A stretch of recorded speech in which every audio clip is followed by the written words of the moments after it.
Hello everybody, my name is Douglas Arnold Armstrong. I'm the head honcho here at Happy Texas Reviews. Thank you if you guys are watching the live stream. If you guys are just watching after the stream ends, thank you guys also so much for watching. Make sure you guys like, subscribe, join us as a group member if you have not already.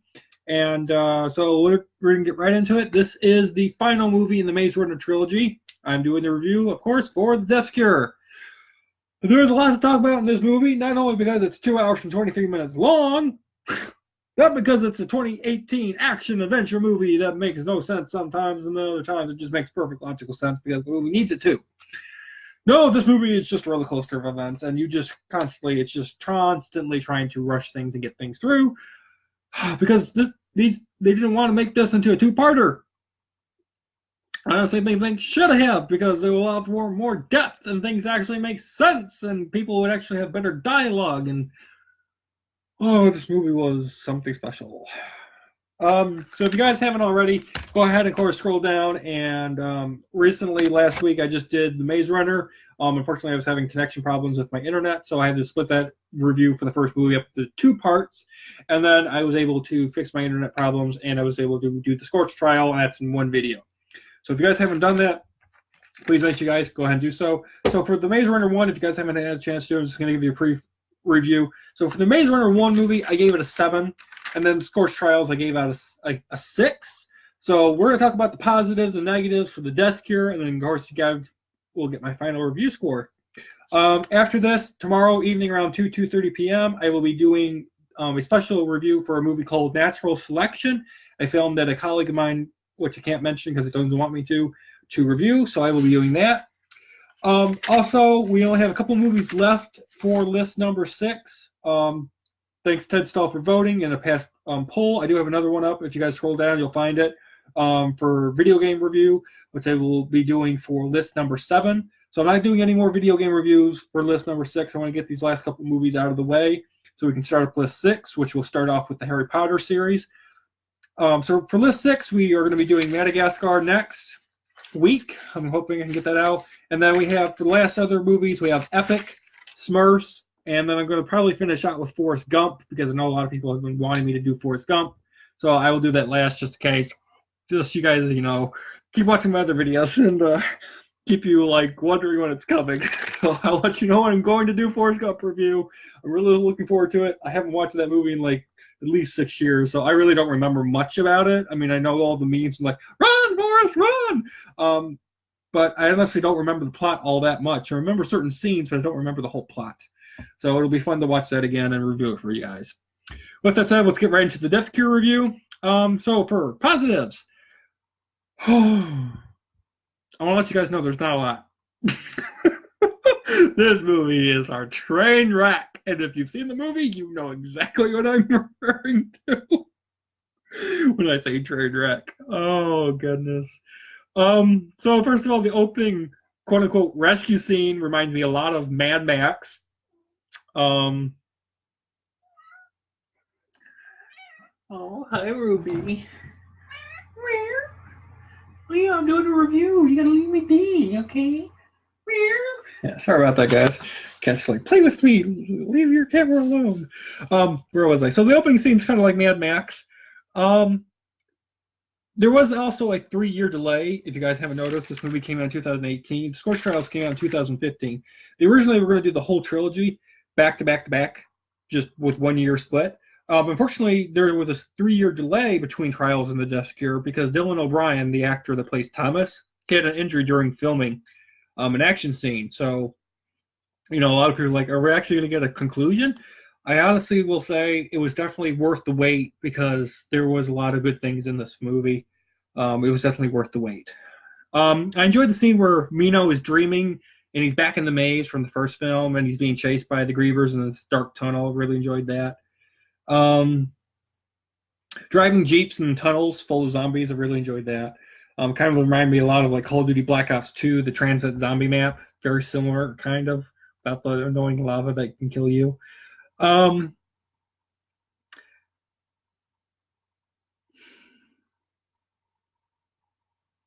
still love the Wicked Black Soldiers uniforms and their stun rifles. I still really enjoyed those. The finale, kind of, where the rebellion that's outside of the last city of Wicked and they're battling inside the last city, that whole action scene was really cool. I liked that Thomas ends up having Teresa remove the Wicked trackers that are inside of the main group of kids and whatnot from the past 2 movies. That way they can break into the last city without being tracked. So, Thomas is actually still really smart in this film, which was kind of surprising.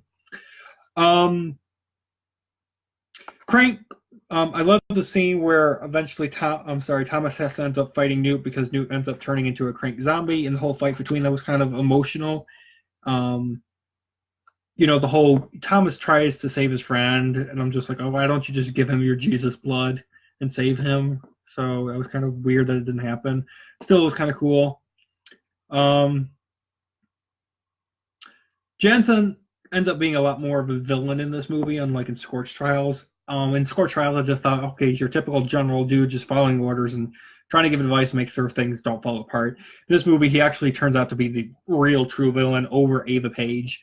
Ava Page in this movie seems to be a lot more reasonable and not such a jerk, or as other people would call it, a um, so Jansen ends up shooting and killing Ava Page, and when that happened the first time I read it in the book and saw it on screen, I was still shocked and surprised. It was a surprise.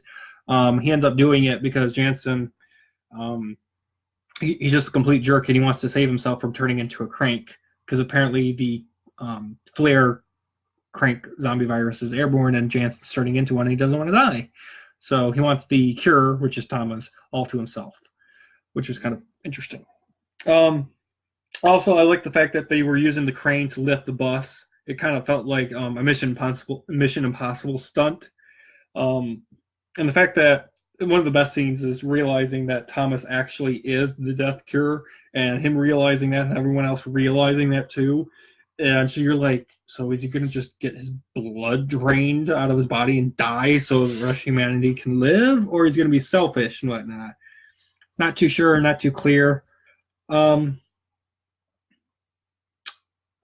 Lastly, when Newt ended up going back to Newt's death when he died as a crank between Thomas and Newt, I cried when Newt died. I was like, when I read that in the book and when it happened on screen, I cried. I was like, how did you kill basically Thomas's best friend off? That was just like, what? And I remember going to the movies and watching this movie with my mom, and she was like, no, no, that's wrong, no. And I'm like, chill, Mom. It's in the book. She's like, you don't kill Newt. Newt's awesome. I'm like, if anything, it's not so much a problem because I knew what was coming with Teresa. Oh gosh, I'm so happy Teresa dies. But the fact that the way she dies in this movie pisses me off. We'll get to that later. Overall, this movie ends up concluding on a very good ending. It ties up all the loose ends that the past movies have presented mostly. I highly encourage you guys to watch it, own it, rewatch for sure. I also like the finale on the island, and it was just a great way to end the movie, and of course the trilogy book series also. The negatives. You guys ready? How can they screw up the last movie in the Maze Runner trilogy? They find a way. All right, let's get right into it, guys. First of all, Thomas was basically a man with no plan at the end of Scorch Trials, but somehow he magically has this Mad Max plan to get Mino and save him at the beginning of this movie. And I'm just like, you said at the end of Scorch Trials you don't have a plan, and then at the beginning of the Death Cure you've had a plan and it's already in motion. And I'm like, what happened in 6 months? How did you go from not having a plan to having a plan all of a sudden, and it seems to be working just fine for you? This movie is loaded with jump scares, so keep that in mind in case you're afraid of jump scares, because they're in this movie, even though this isn't a horror movie. It's supposed to be an action movie.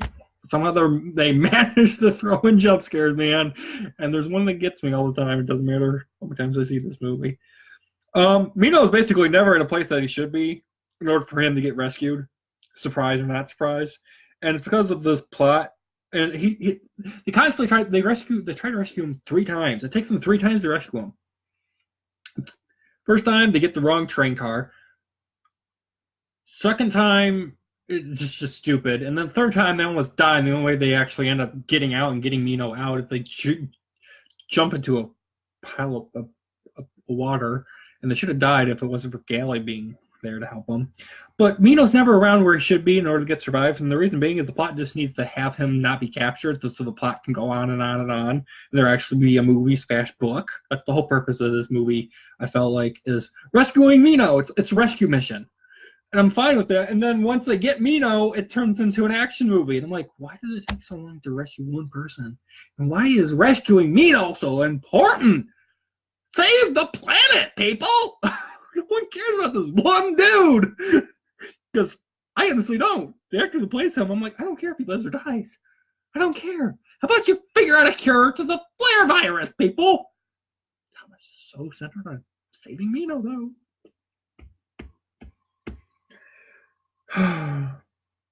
Why doesn't Thomas use his Jesus blood to save Newt from turning into a crank zombie? I mean, Thomas knows Newt's turning into one. Newt shows him he's turning in with his arm and all that stuff. I'm like, you know for a fact that you haven't given your second girlfriend your blood in like 6 months. I'm pretty sure she's fine and she's not going to turn into a crank. Has no one figured out that maybe Thomas is actually the death cure before the events of this movie? Like, why hasn't she had an injection from Thomas to make sure that she doesn't turn? Like, no one thought of this? Of like, maybe Thomas is Jesus. Maybe he could save everybody. Stupid. Also, Thomas wants to save everybody. Like I said, Thomas wants to save Mino, wants to save Newt. He just wants to save everybody. And it's nonsense and impossible in this universe and whatnot of these films. It's impossible. And I'm like, get a reality check, dude. I'm like, you're 17, 18 years old. I'm like, I figured out I couldn't save anybody if I really wanted to when I was 12. I'm like, what planet are you on? And don't tell me it's because he doesn't have his memories. Don't give me that nonsense. Also, this movie has a gigantic cliffhanger on as to whether or not Thomas will or will not use his Jesus blood to save the planet. Big cliffhanger. This movie is a mix of Godzilla, Divergent, The Purge, and Cloverfield, and Resident Evil.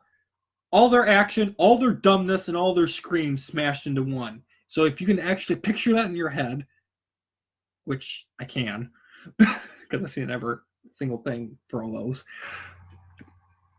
You smash all that together, you have the death cure. The purpose of the maze was basically nothing, because the first movie, it doesn't pay off, and the whole them doing experiments on them for 3+ years really didn't matter a dang, because it doesn't do anything to the actual finale of the plot.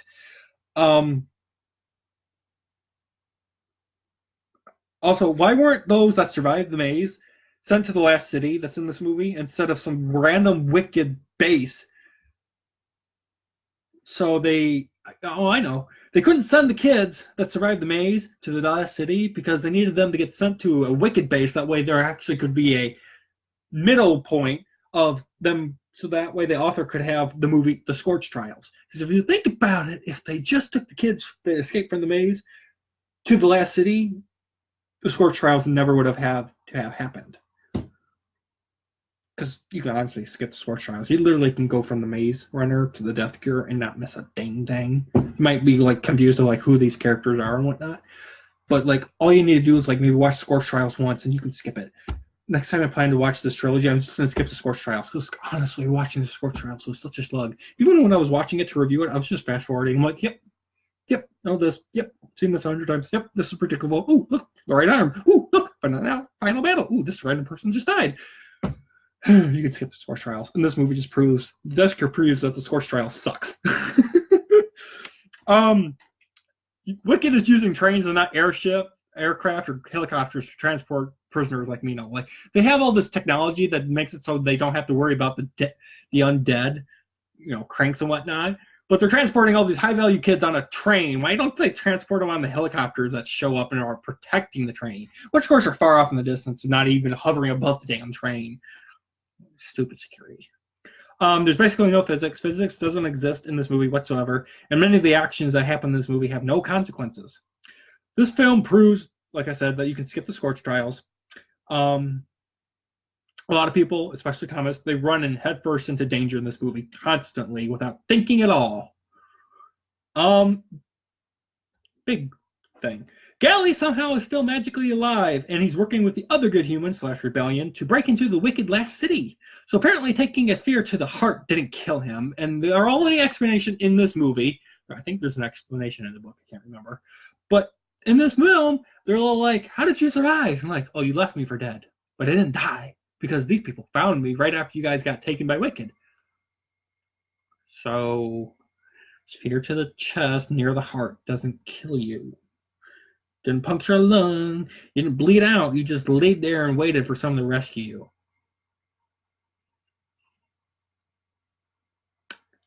BS. BS, BS, BS, BS, BS.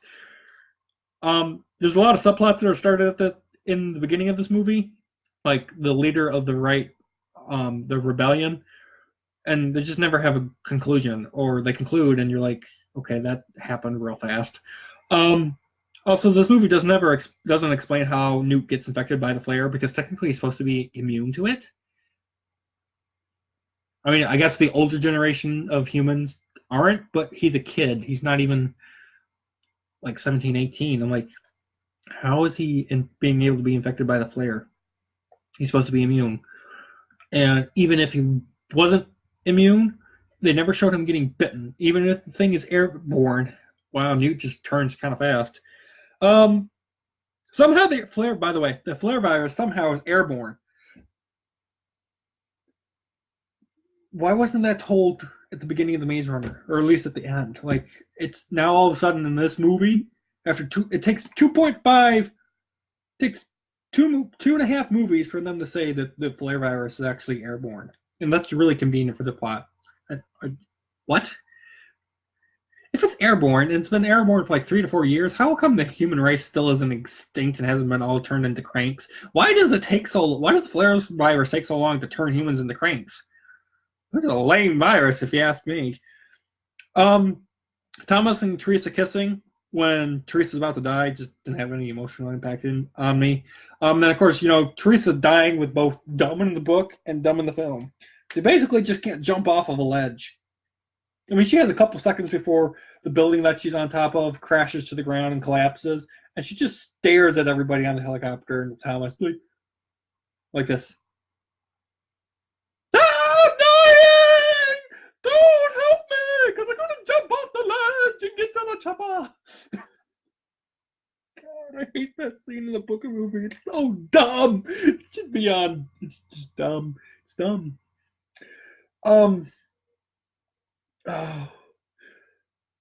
I really enjoy the Maze Runner books. The movies.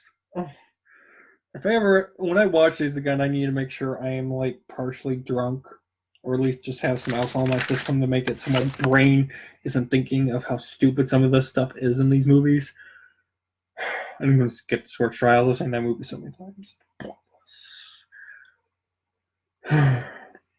With that, guys, I'm going to give The Death Cure an 8 out of 10. Really considering giving it a 7, but I honestly think it's better than The Maze Runner. Just slightly. So I'm going to give it The Death Cure an 8. Thank you guys so much for watching, and I'll see you guys tomorrow around 2:30 p.m. for Natural Selection Review. Have a good one, guys.